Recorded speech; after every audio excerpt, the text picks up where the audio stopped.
L'année dernière, ce sont les... Et c'est parti. Ramassage réussi.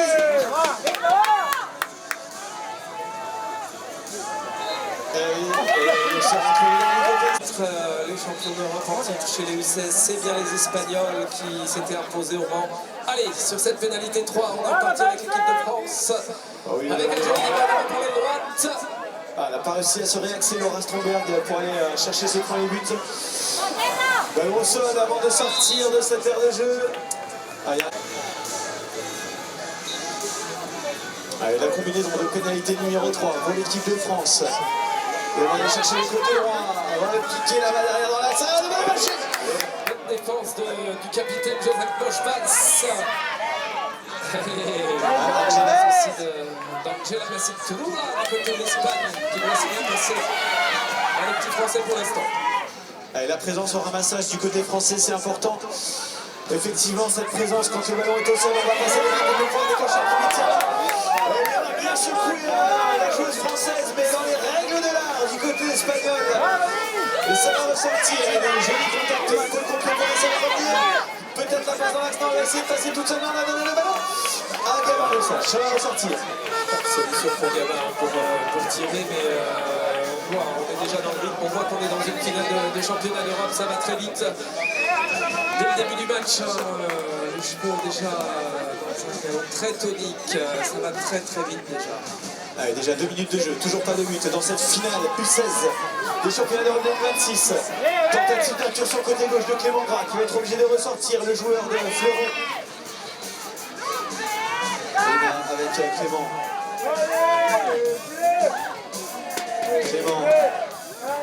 Avec Léna Rojo là.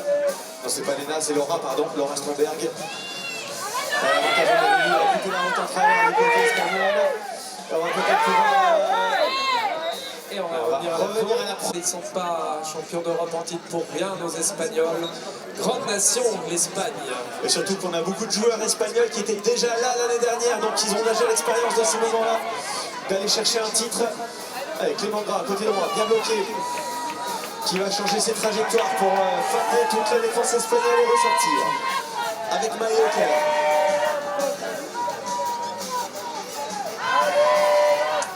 Les arbitres, on ne les a pas présentés, ils sont importants. Nous avons l'Italien Danilo Monteverde à la chaise, assisté de Audrey Boivin en zone. Et de l'autre côté, nous avons Peter De Geus, le Belge, ballon recentré, peut-être un premier but. Gabin, bonne défense de l'Espagne. L'Espagne qui laisse pas beaucoup de solutions à nos Français. On a la balle depuis un moment du côté de l'équipe de France, mais les Espagnols très en place en défense, très en place. Oui, et puis sans faire de faute, c'est pas évident dans ces 5 derniers mètres, ils ont vraiment été propres, rien à dire. Et oui, là, le ballon recentré, l'élevation est cette fois-ci, on a un avantage en cours pour l'équipe de France. On se bagarre pour ressortir, voilà, on a trouvé Clément Gras.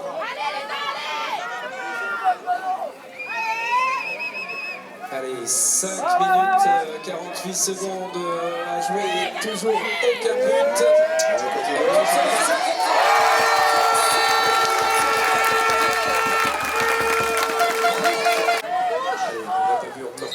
Espagnol, c'est sûr sur cette action qu'on va voir la réponse des Espagnols boxés par le club. Ballon boxé dans le camp français par Bernat Pastorel Gratacos. Récupéré par Angélique assez trop là sur cette action. Un petit débordement par la gauche, peut-être que Joseph Bosch obligé de rentrer. Là aussi une bonne défense de l'équipe de France avec Baptiste Custer qui est monté tout là-haut pour essayer de geler un peu les passes espagnoles. 4 minutes 50. Le ballon dans les mains de Angela Massiturula pour l'équipe d'Espagne, pour l'égalisation peut-être. Bonne défense de la part de Maillot Claire qui va forcer les joueurs espagnols à ressortir et à tourner court. Joseph, le capitaine. Oh oui, ça c'est bien joué, un triangle tir.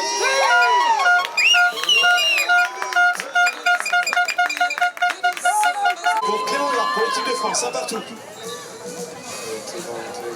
Clément qui choisit les joueurs de sa deuxième ligne récupérés par cette nouvelle règle qui fait beaucoup de dégâts dans ces championnats d'Europe pour un peu toutes les nations, hein, c'est une nouvelle règle.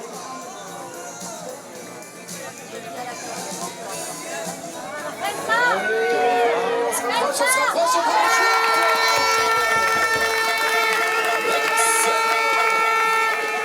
But de la France, 3 minutes 45. Les enjeux par Angela, c'est trop là pour l'Espagne.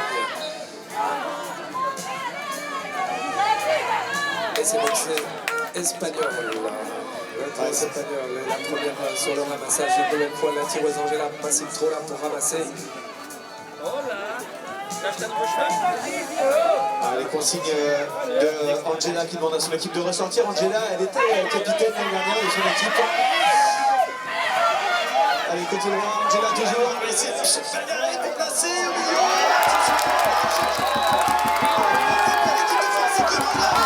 Le Français qui est très bien rentré dans son match pour le moment. Ces jeunes Français qui sont très costauds, très concentrés. La fin de passe, encore la fin, mais là on va s'isoler peut-être un peu trop du côté de Clément. Et ça tire. Le ballon est rendu à l'équipe de France, P3. 2 minutes 34 secondes, un petit but d'écart, et la France qui se rapproche, et la France qui se rapproche, qui prend la shoot. C'est Baptiste qu'on va laisser se concentrer, Baptiste Custer pour sa pénalité.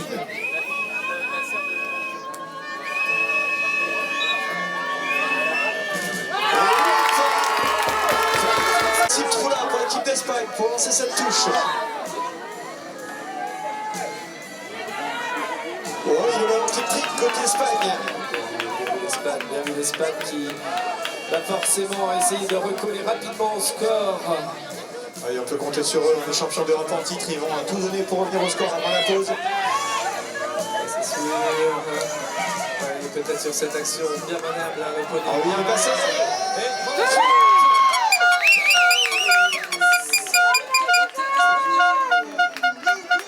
Très important pour l'équipe d'Espagne. 3-2 pour la France, 1 minute et 10 secondes. Allez, la mise en jeu par Clément Gras.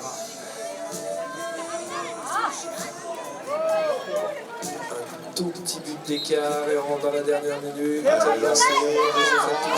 Ça va vite et ça va vite. Ah oui.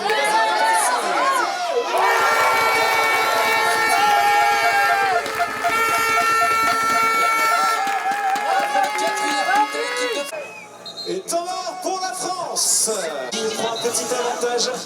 Des Espagnols qui peuvent sur cette action revenir à un but complètement possible puisqu'ils ont montré un très bon jeu, les Espagnols, un très bon jeu. Et l'engagement sera français en deuxième période, ça c'est une information importante. C'est très important donc pour la Roja d'aller marquer ce troisième but juste avant la pause, 20 secondes. 20 secondes. Oh oui, il est passé.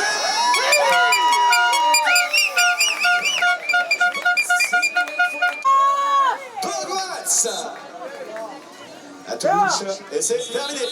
C'est la pause.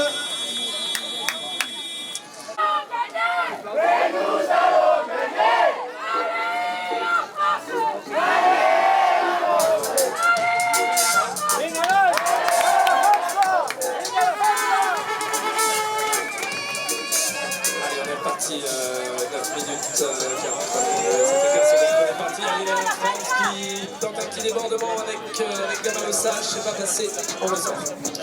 Allez, la première offensive française qui n'a pas fonctionné, on va ressortir. 9 minutes 30 secondes de jeu dans cette deuxième période. 4-3 pour cette équipe de France. Tout reste à faire évidemment. Gamin.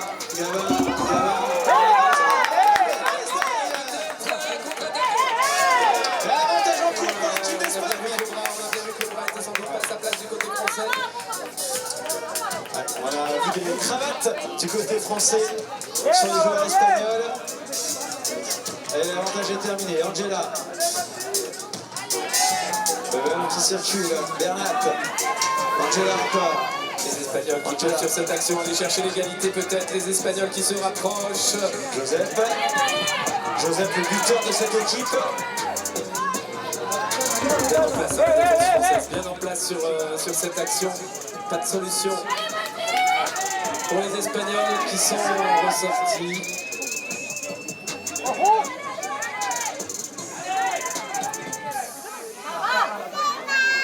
Ouais, on va basculer. tous les côtés gauche. Joseph qui en centre au sol. Personne pour le moment.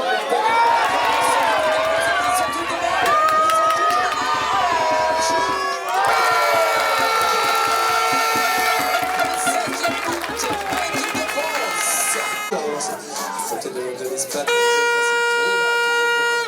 ce ballon espagnol qui a été chercher sa première ligne sur la ligne du milieu avec la balle pour la pénalité 3, l'occasion à l'Espagne de revenir à un but et d'aller chercher le 4e but espagnol sur cette action peut-être.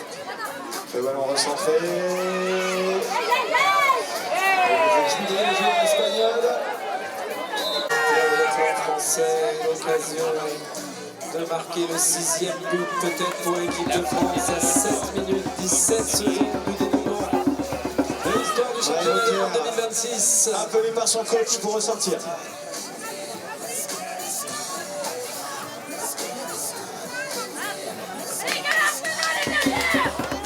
Allez, l'offensive française. Allez, Leclerc qui décale sur Baptiste Custer. Baptiste qui va piler. S'ouvrir peut-être une possibilité de shoot, de tir.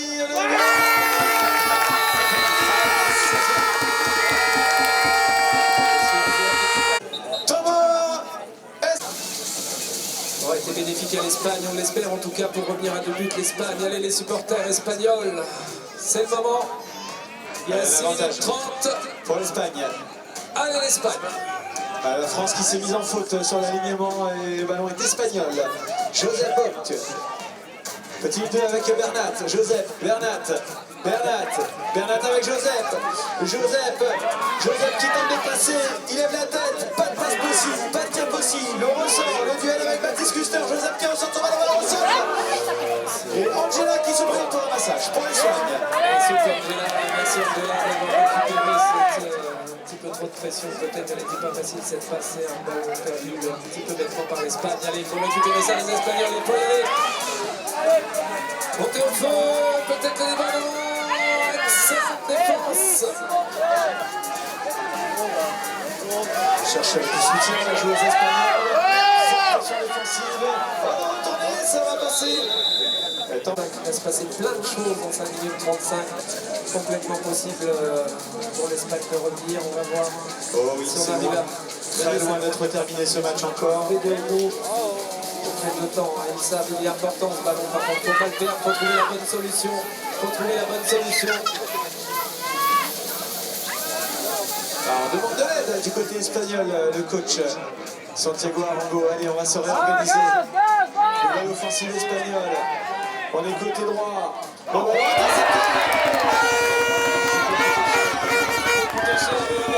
l'excellence de ce match, puisqu'avec but supplémentaire pour l'équipe de France, il a touché le fer. Le ballon est français malgré tout avec ce ramassage. 4 minutes 40.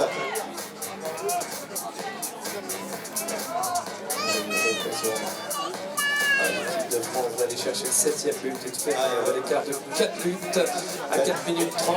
C'est toujours très bon pour le moral quand même. Baptiste, il avait cette balle de 7 à 3 dans les mains là tout à l'heure. Et on se bagarre pour passer en action. Peut-être.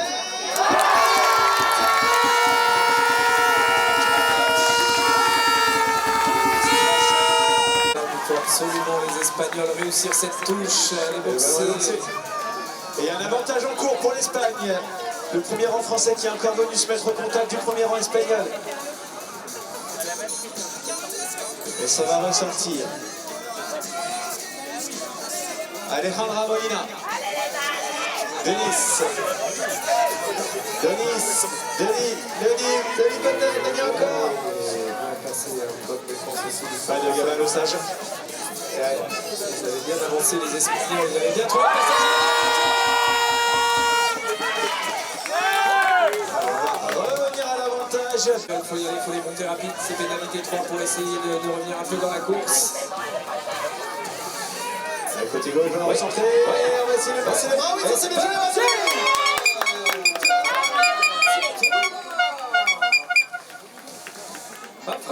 Bassim Troula. 3 minutes. 7 à 4 pour la France. Le ballon est boxé avec autorité dans son camp par Gabin Le Sage. Ça y est, on entre vers la toute fin de ce match et chaque ballon va valoir cher. La France qui a un avantage un petit peu confortable de 3 buts, mais attention, le match n'est pas terminé, il va bien falloir gérer cette possession. Et du côté espagnol, tout donner pour récupérer ce ballon.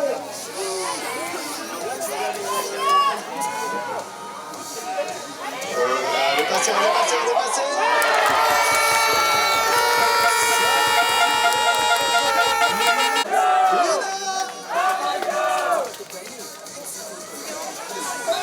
C'est pas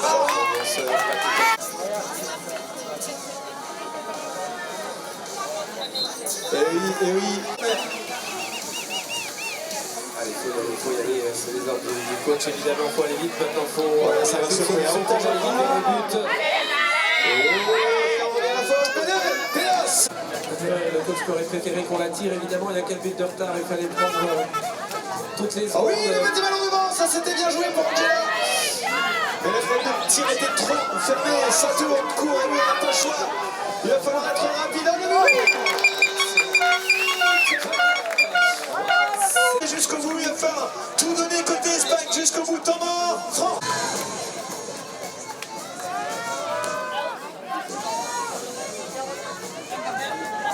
Allez, la touche française. On rentre dans la dernière minute et les 3 buts d'avance pour la France. Et les 3 buts d'avance pour la France. Le coach français commence déjà à sourire. Oh, il y a un parfum de médaille d'or du côté français. 45 secondes, il reste 3 minutes d'écart, pardon, il reste 40 secondes. Allez, on avance et on ajoute peut-être un but supplémentaire pour l'équipe de France, on sera 3.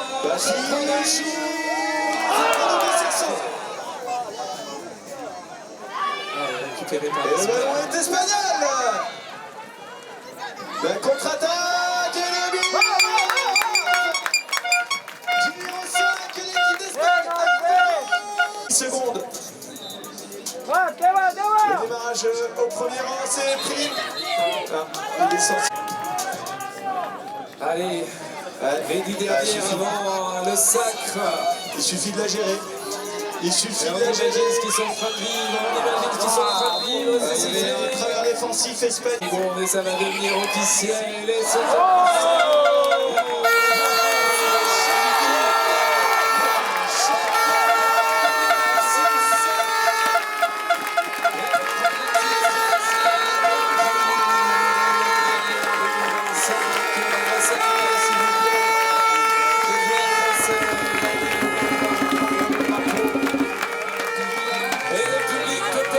se lever pour applaudir ces deux formations. Vous avez devant vous les champions d'Europe 2014. Les deux Espagnols qui se sont battus ici sur la deuxième marque de podium, vice-champion de France en 2026.